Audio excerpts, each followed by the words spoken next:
नमस्कार, वंदे मातरम। दोस्तों, स्वागत है आप सबका सैनिक पाठशाला में। आज के इस वीडियो में 8वें पे कमीशन का एक अलग सा फॉर्मूला, एक अलग सा कैलकुलेशन लेकर के आया हूं। दोस्तों आप सबको पता है, जो फिटमेंट फैक्टर हमारे संस्थाओं द्वारा मांगी गई है, चाहे जेसीएम द्वारा मांगी गई हो, चाहे बाकी संस्थाओं द्वारा मांगी गई हो, वो फिटमेंट फैक्टर बहुत ऊपर का है।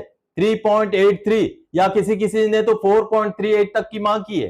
तो ऐसे में क्या यह फिटमेंट फैक्टर मिलना संभव है? दोस्तों, छठे पे कमीशन में हमें सबसे अच्छा फायदा मिला था। कुछ लोग बोलेंगे कि उस समय में कांग्रेस की सरकार थी, इस वजह से छठे पे कमीशन में अच्छा खासा फायदा मिला था। लेकिन दोस्तों, इसके अलावा भी एक बहुत बड़ा रीजन था जिस वजह से छठे पे कमीशन में हमें जो फायदा मिला वो अच्छा खासा फायदा था दोस्तों। और 8वें पे कमीशन के समय में भी लगभग उसी तरीके के समीकरण बन रहे हैं। अगर भारत सरकार 8वें पे कमीशन से पहले 50% डीएडीआर को मर्ज कर दे, तब की बात बोल रहा हूं। जी हां दोस्तों, अगर डीएडीआर को मर्ज करने के बाद जो बेसिक निकलता है उस पर अगर सरकार कमोबेश अगर बढ़ोतरी दे करके, फिटमेंट फैक्टर लगा करके नया पेंशन 8वें पे कमीशन में या नया पेमेंट 8वें पे कमीशन में दे, तो कहीं ना कहीं कर्मचारियों और पेंशनर्स को छठे पे कमीशन के जैसे ही अच्छा खासा फायदा मिल सकता है। उसी के बारे में आज के इस वीडियो में आपको बकायदा कैलकुलेशन करके समझाऊंगा दोस्तों कि किस तरीके से छठे पे कमीशन में कैलकुलेशन हुआ था और किस तरीके से उसका फायदा 8वें पे कमीशन में भी हो सकता है। इसके बारे में डिटेल्स में जानेंगे। चलिए, इसके साथ ही साथ दोस्तों, स्पर्श से आए दिन यह देखा गया है कि बहुत सारे पेंशनर्स के पेंशन में से रिकवरी किया जा रहा है। जब माननीय सुप्रीम कोर्ट का साफ साफ जजमेंट है कि सी ग्रुप के या डी ग्रुप के कर्मचारियों या पेंशनर्स से कोई भी रिकवरी नहीं किया जा सकता। जो पेंशन आगे 1 साल के अंदर जाने वाले हैं उनसे कोई भी रिकवरी नहीं किया जा सकता। जो पेंशनर हैं उनके पेंशन में से कोई भी रिकवरी नहीं किया जा सकता।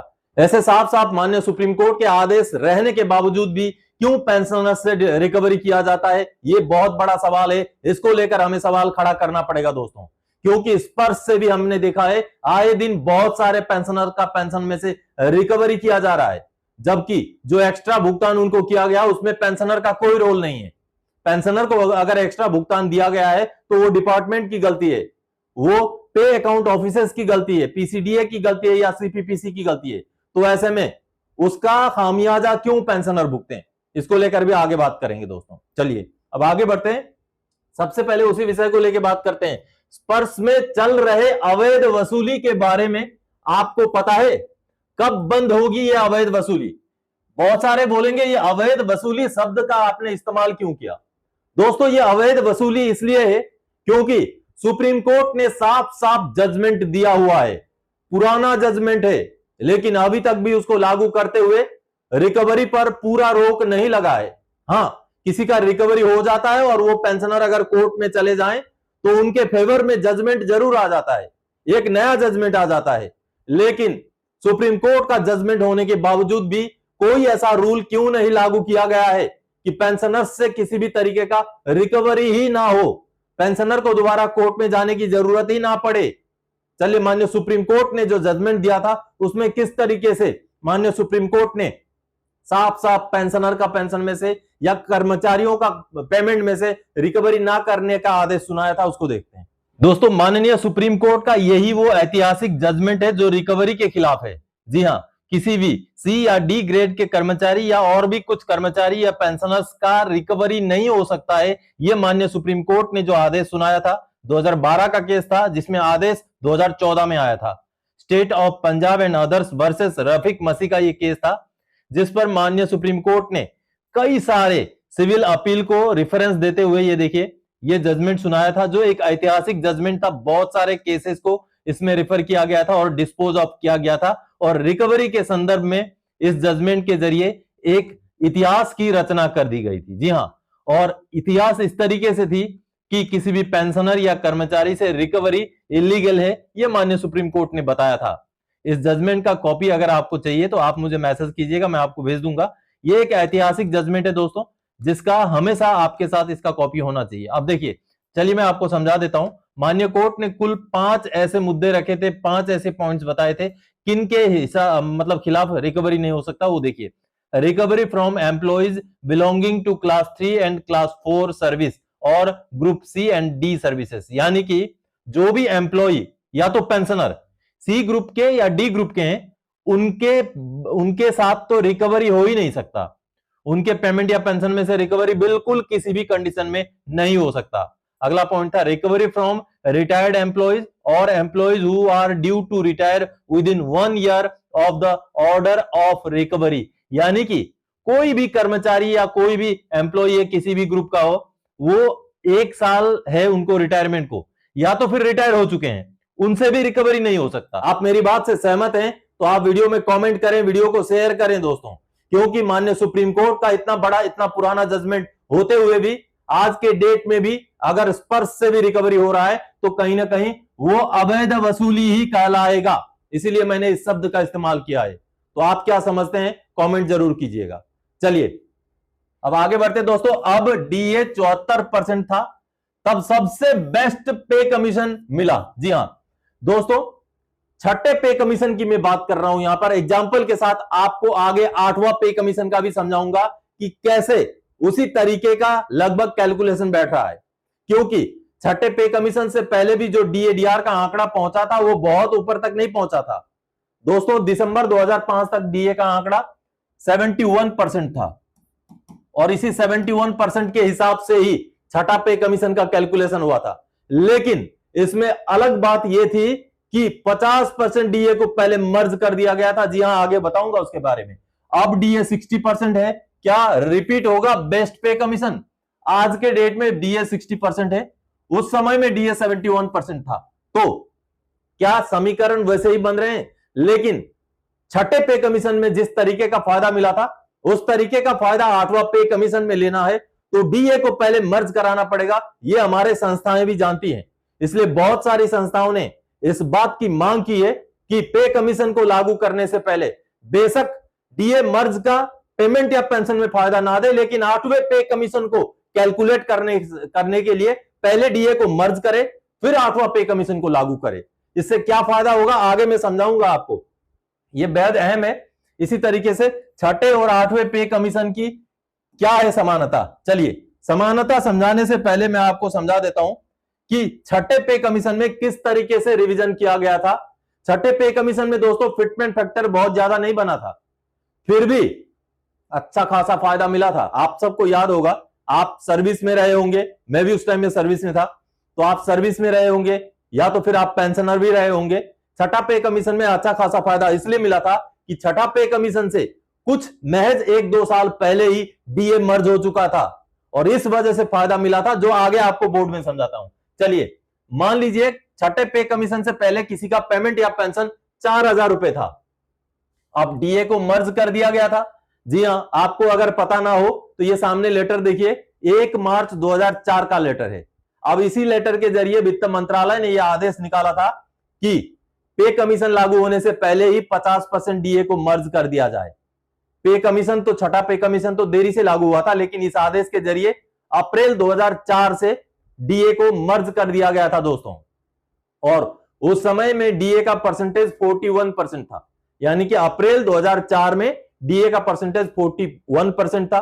50% को मर्ज किया गया, 11% को आगे कंटिन्यू रखा गया, जो आते आते आते आते 2005 के दिसंबर में 71% हो गया था। जी हां, 2005 के दिसंबर में 71% हो गया था। अब चलिए समझते हैं कि कैसे छठे पे कमीशन में अच्छा खासा फायदा मिला था और क्यों मिला था। चलिए अब देखिए, मान लीजिए किसी का 4,000 रुपए बेसिक है, अब 50% डीए को तो पहले मर्ज कर दिया गया अप्रैल 2004 में, तो नया बेसिक कैसे फिक्स हुआ?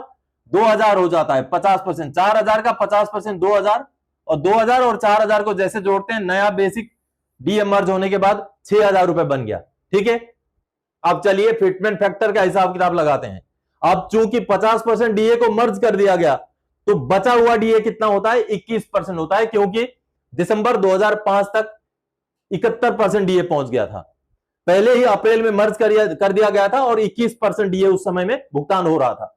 तो 21% डीए को अगर हम पहले फिटमेंट फैक्टर में कन्वर्ट करते हैं तो ये फिटमेंट फैक्टर 1.21 बनता है, जो आप देख पा रहे हैं। ये पे कमीशन, छठा पे कमीशन देने से पहले ही डीए को 21% को मर्ज करके फिटमेंट फैक्टर बनता है। अब इस पर सरकार ने क्या फायदा दिया था छठे पे कमीशन में? ये सामने आप आंकड़े देखिए, ये 7वां पे कमीशन का रिकमेंडेशन का एक पेज है, जिसमें हर पे कमीशन का फायदा आपको दिखाई दे रहा है, जिसमें से छठा पे कमीशन में सबसे ज्यादा फायदा यानी कि 54% फायदा दिया गया था। अब 54% जब फायदा दिया गया था तो उस 54% में 1.21 को 54% हमने लगाया, तो 54% 1.21 में लगाने से 0.65 का यहां पर फिटमेंट बनता है। तो ये 1.21 और 0.65 को जोड़ते हैं तो ये बनता है दोस्तों 1.86।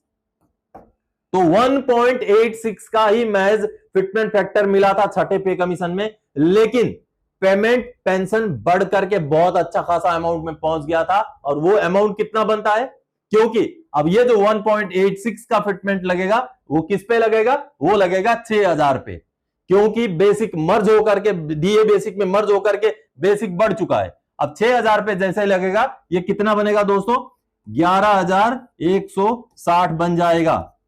11160 नया बेसिक। तो आप देखिए बेसिक कहां से कहां पहुंचा, 4000 था 11160 हुआ। देखिए बढ़ोतरी तो केवल 54% की ही दी गई है, लेकिन ये जो पहले ही डीए मर्ज हो गया था 50%, जिस वजह से मर्ज किए हुए डीए में फिटमेंट फैक्टर मिलने की वजह से फायदा ज्यादा हुआ था दोस्तों।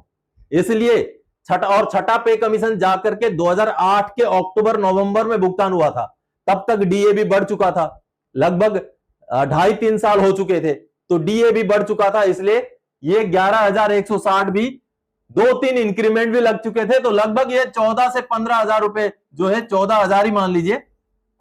तो जब छठा पे कमीशन मिला तो कर्मचारियों को, पेंशनर्स को ऐसा लगा कि जैसे 4,000 रुपए से या 6,000 रुपए से सीधा बढ़ के 14,000 हो गया। लेकिन ये इसलिए भी हुआ था क्योंकि देरी से मिला था।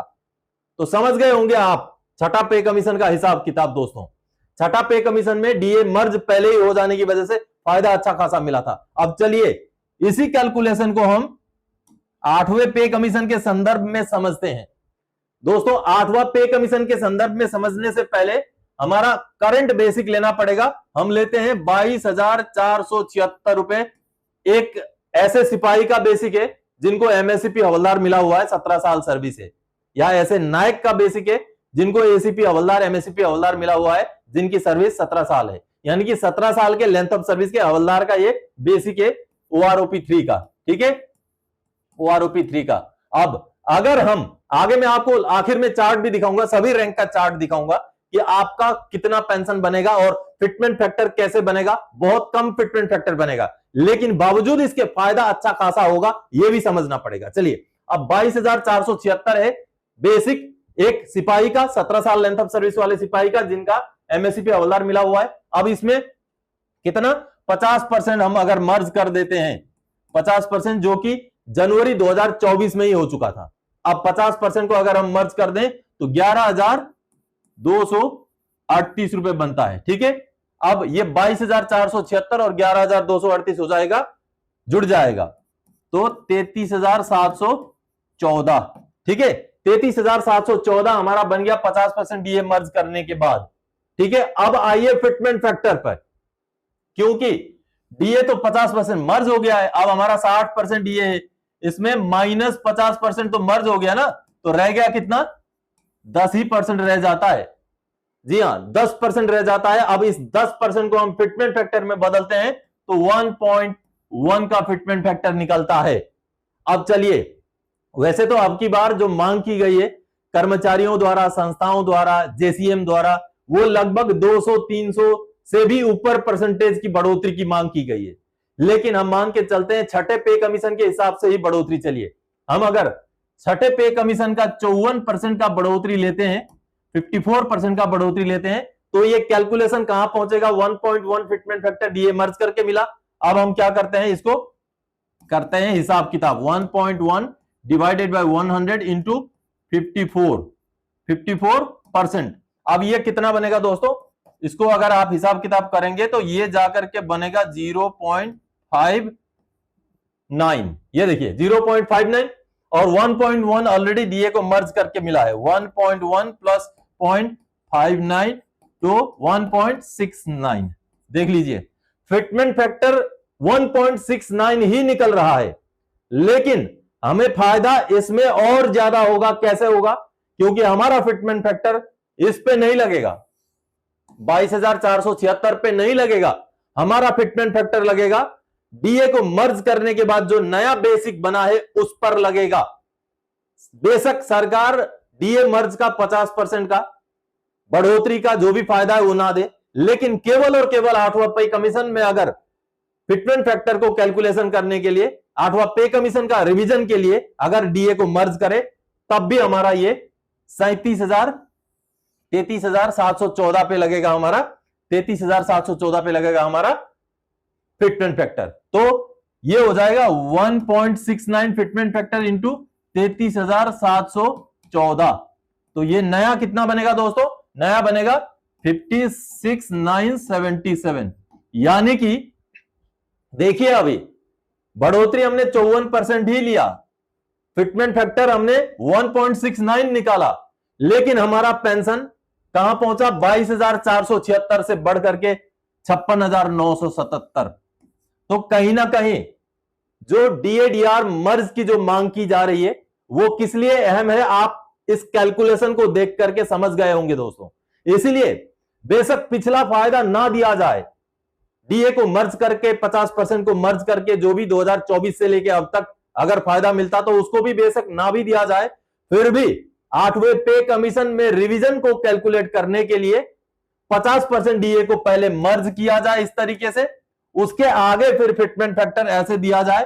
तब क्या होगा? फिटमेंट फैक्टर कम भी निकले तब भी हमें फायदा अलग से ज्यादा होगा। इस तरीके से ही छठे पे कमीशन में फायदा हमें ज्यादा मिला था दोस्तों। अब चलिए मैं आपको एक चार्ट दिखाता हूं। ये वाला जो कैलकुलेशन है, इसी कैलकुलेशन के हिसाब से आपका पेंशन कहां तक पहुंचेगा, ये चार्ट आपको दिखाता हूं। चलिए चार्ट देखते हैं। जो अभी मैंने आपको कैलकुलेशन समझाया दोस्तों, उसी कैलकुलेशन के हिसाब से ये चार्ट मैंने बनाया है। आप देखिए, सबसे पहले तो यहां पर रैंक है, लेंथ ऑफ सर्विस है और ओआरओपी 3 का रेट का पेंशन है पहले। उसके आगे 50% डीए को अगर मर्ज कर दिया जाएगा तो आपका नया बेसिक पेंशन कितना होगा उसका अमाउंट है। फिर उसके बाद 1.69 का फिटमेंट फैक्टर लगा करके फाइनली 8वां पे कमीशन में आपका बेसिक कितना बनेगा उसका आंकड़ा है। उसी हिसाब से फैमिली पेंशनर जो ordinary family pension normal rate में पेंशन लेते हैं, उन पेंशनर का ये सामने आप आंकड़ा देख पा रहे हैं। जहां पर भी आपका पेंशन का आंकड़ा है वहां पर ले जाके आप वीडियो को पॉज करके समझ सकते हैं दोस्तों। ये एक चार्ट, ये सारी चीजें एक्सपेक्टेशन के बेस पर हैं दोस्तों। जो छठे पे कमीशन में हुआ था उसी चीज को आधार मानते हुए उसी कैलकुलेशन को समझाने के लिए आज का ये पूरा कैलकुलेशन, ये पूरा आंकड़ा मैंने आपके सामने रखा। आपको कैसा लगा? क्योंकि इस तरीके की मांगे अगर सरकार के साथ डिस्कस किया जाए, अगर पे कमीशन के साथ डिस्कस करके ऐसे इस तरीके के रिकमेंडेशन हम करा सकें, तो हो सकता है 8वें पे कमीशन में हमें कुछ और तरीके से, इस तरीके से भी फायदा मिल सकता है। ये मेरा मानना है। कमेंट करके आप भी जरूर बताइएगा। तो दोस्तों आज के इस वीडियो में इसी जानकारी के साथ आया था। आने वाले समय में और कोई जानकारीदायक आपसे सरोकार रखने वाला विषय लेके मैं फिर से हाजिर हो जाऊंगा। तब तक के लिए जय हिंद दोस्तों।